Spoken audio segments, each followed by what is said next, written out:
Good morning dear students आज हम अपना lesson number 7 India the land of monsoon climate natural vegetation and wild life का third part करेंगे।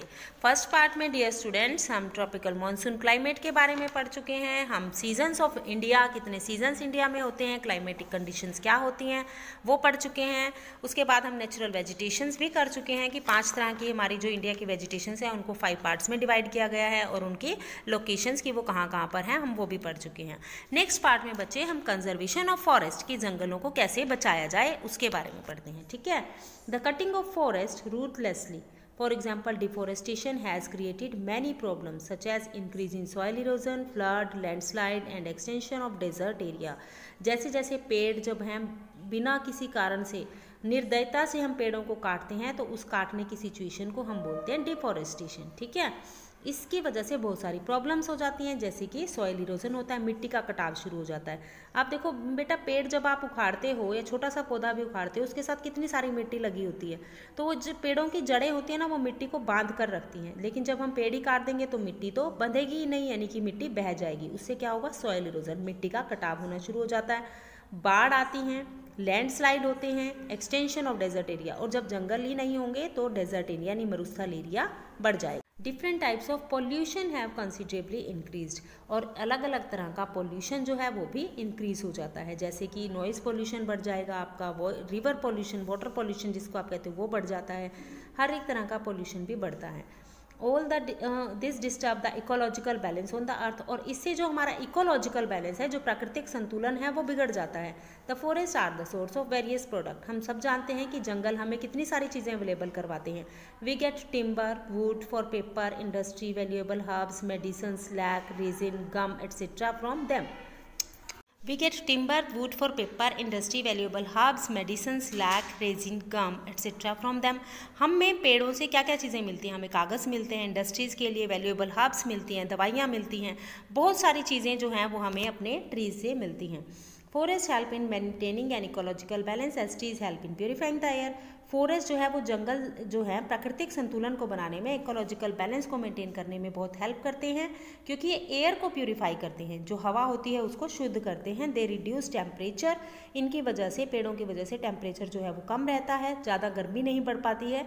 And increase the amount of rainfall, और इन्हीं के पेड़ों की वजह से बारिश जो है वो, बारिश की मात्रा बढ़ जाती है।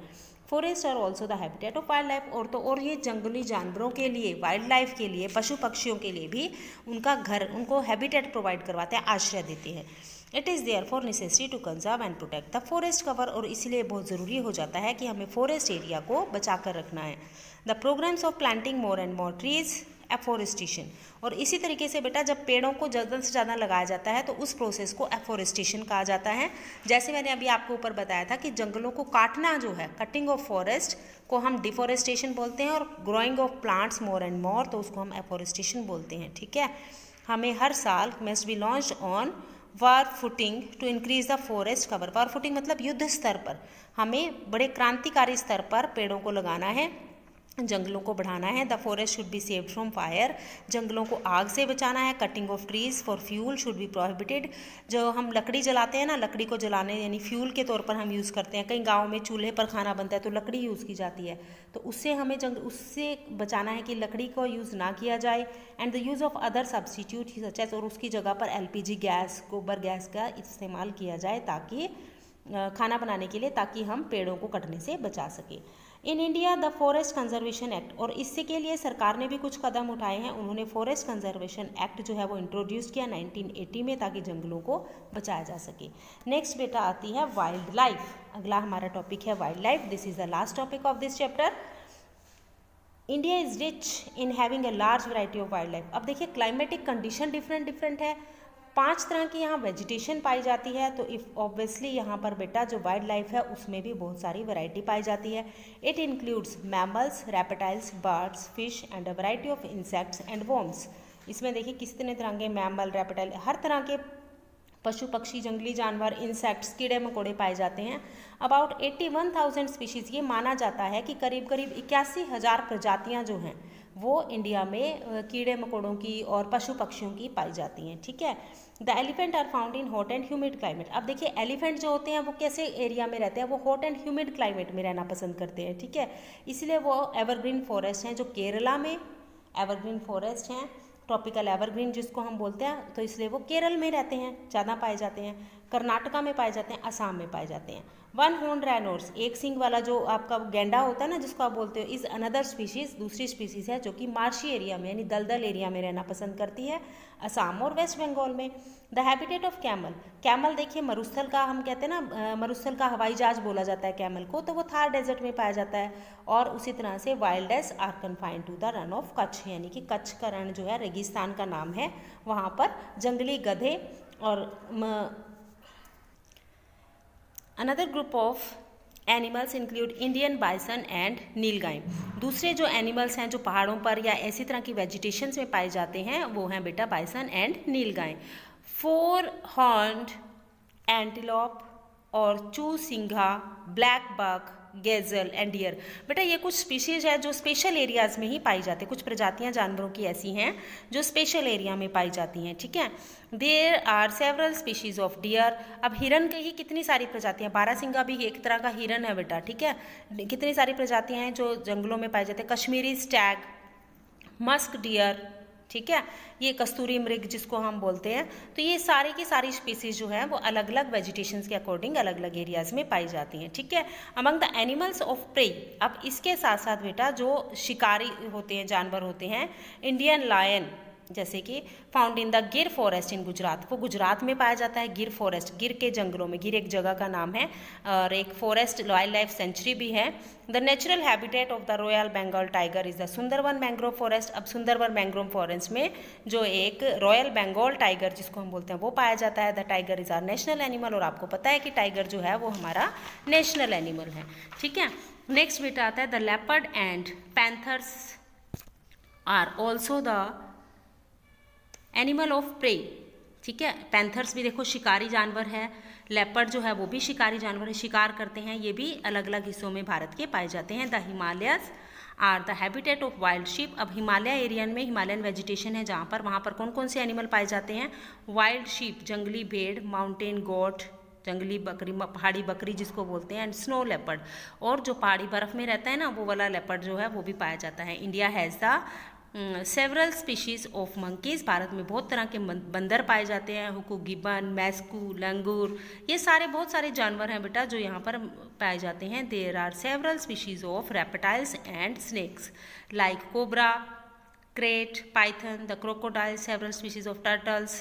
ये देखो कितने सारे के सांप इंडिया में पाए जाते हैं, कितने तरह के मगरमच्छ होते हैं, कितनी तरह के जो आप कहते हो ना टर्टल्स होते हैं, इस तरह के मतलब हर एक जीव की बहुत सारी प्रजातियां जो है वो भारत में देखने को मिल जाती है, क्योंकि यहाँ पर की वेजिटेशन जो है वो क्लाइमेटिक कंडीशंस के अकॉर्डिंग अलग अलग होती है, इसलिए। नेक्स्ट आता है there are about 1200 species of birds like parrot, pheasants, peacock, parakeets, pigeons, cranes etcetera. बहुत सारे पक्षी भी पाए जाते हैं। पीकॉक हमारा नेशनल बर्ड्स है among the birds of prey, और जो बर्ड्स ऑफ प्रे हैं जो शिकारी पक्षी हैं जैसे कि ईगल, फैल्कन, वो भी यहाँ के भारत में फेमस होते हैं, ये पाए जाते हैं क्योंकि भारत की क्लाइमेटिक कंडीशंस इनके अकॉर्डिंग है। अब देखिए कंजर्वेशन ऑफ वाइल्ड लाइफ, अब जंगली जानवरों का भी शिकार होता है, उनको रोकने के लिए क्या क्या किया गया है। Many efforts are being made to protect the preserve the endangered species. Endangered बेटा होता है जो वो प्रजातियां जो खतरे में हैं, यानी जो खत्म होने वाली हैं, जो बहुत कम रह गई हैं, ठीक है।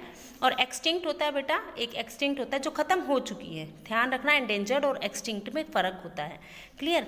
अ few species of birds like Indian bustard and a few animals such as tiger and the rhinoceros are being preserved and protected. इनकी प्रोटेक्शन के लिए गवर्नमेंट भी बहुत सारे स्टेप्स उठाती है, जैसे कि a number of wild life sanctuaries and national parks have been set up all over India in order to preserve our rich wildlife. हमारे जंगली जानवरों को, जंगली जो एंडेंजर्ड स्पीशीज़ हैं उनको बचाने के लिए बहुत सारी वाइल्ड लाइफ सेंचुरीज और नेशनल पार्क्स गवर्नमेंट ने बनाए हैं ताकि वहाँ उनको सुरक्षा प्रदान की जा सके। A new scheme for the conservation and protection of our rich biological diversities have been undertaken. Mission, उसी तरह से एक नई स्कीम जो है कंजर्वेट करने के लिए और प्रोटेक्ट करने के लिए बायोलॉजिकल डाइवर्सिटीज़ के अकॉर्डिंग ध्यान में बायोलॉजिकल डाइवर्सिटीज़ को ध्यान में रखते हुए जानवरों के लिए बनाई गई है, पशु पक्षियों के लिए बनाई गई है।